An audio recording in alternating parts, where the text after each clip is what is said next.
Well, I suppose it's time to bid a tearful farewell to George Bush.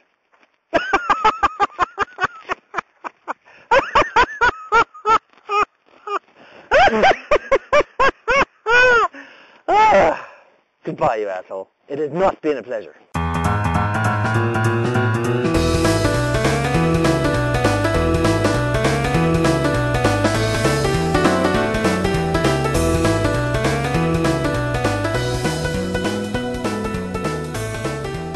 Let me be the 170 billionth, 2,309th to congratulate you on a decision well made. Well done, the 52.4% of Americans, or of those that voted, who voted for Barack Obama. For the other 46.3%, what the fuck were you people thinking? Really? What the fuck were you thinking? What could you conceivably have been thinking? Anyway, no harm done. Thank goodness. Okay. Feeling rather giddy. And I haven't posted anything for a while because I've just been so obsessed with the whole thing. Sitting poring over polls, reading articles, gritting my teeth at Sarah Palin's pronouncements. One of the chaps that occasionally spars with me online, he asked me, so what now? What do you expect Barack Obama to do now? And that's a pretty fair question, I think. First off, he promised a number of things. To get America out of Iraq. Not precipitously, not stupidly, not like Vietnam, but to draw down forces gradually over maybe an 18-month period or a 2-year period. I would like to see him actually do that. Next is to initiate the drive for energy independence in the U.S. within 10 years. The reason this excites me so much is because what he's really saying is energy independence of the planet.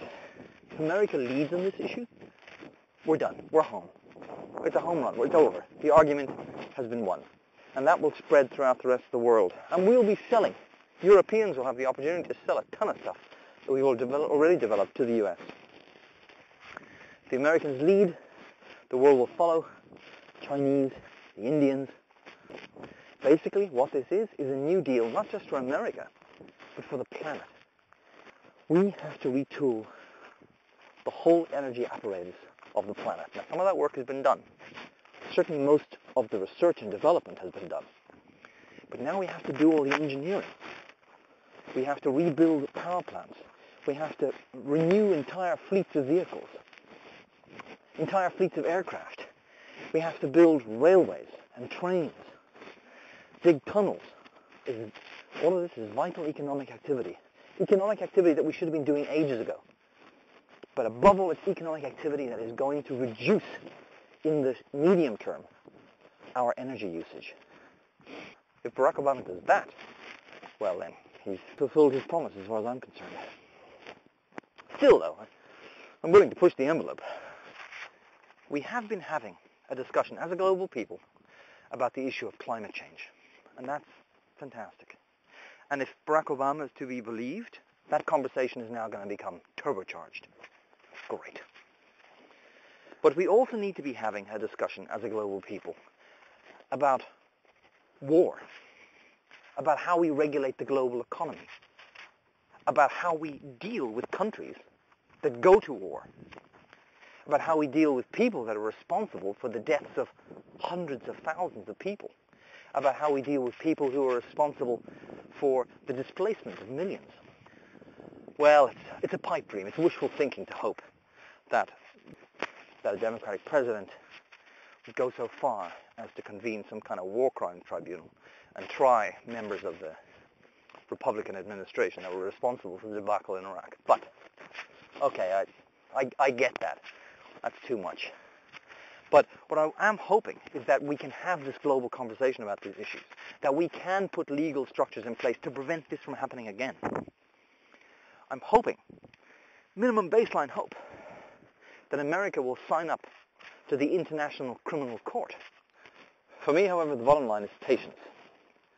This guy has just been elected. He's just the president-elect. He's not in power yet. He won't be in power for another 70 days. It's very likely that in the first year, he'll be able to accomplish very little except building foundations and laying groundwork. To be honest, 4 years to save the planet, introduce universal health care for Americans. Hey, welcome to the 19th century. I don't know. It seems like a lot to expect. At least he's got a kind of 2-year window where he has majorities in the various houses. But I know that some of these Democrats aren't the greatest either, you know. Even some of the Democrats are fairly conservative and borderline free market ideologues.